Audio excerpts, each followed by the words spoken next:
Right, so I'm on chapter 26. I'm just going through GRAVEPULSE 3 before I publish. And it's probably not quite right, but this is the whole idea of going through before you publish. This is proofreading the last part of it, so let's go. And don't forget, your Mr. Read Aloud Man on Word does tend to play up sometimes. The night air was heavy, thick with smoke from the dying bonfire, but somehow it didn't matter. I barely noticed anything except Steele.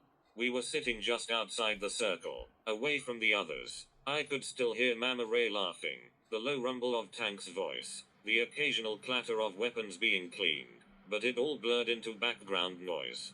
Steele was cleaning his sidearm again, even though it was already spotless. I figured it was just something to keep his hands busy and to keep him from looking at me too long.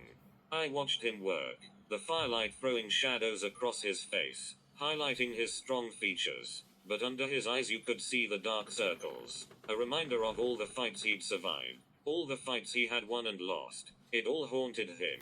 And I felt it again, that electric pull between us, stronger than ever.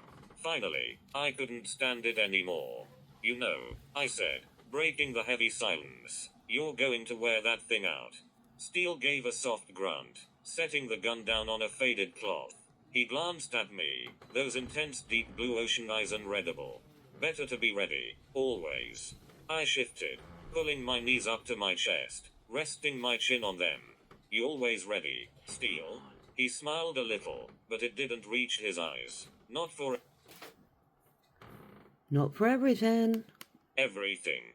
The words hung there between us. I swallowed, feeling my heart thud harder in my chest. The fire cast a warm glow over us, but there was a different kind of heat building in the air now. Something dangerous. Something we both felt but didn't dare name out loud. I leaned closer, my voice barely above a whisper. "Are you ready for me?"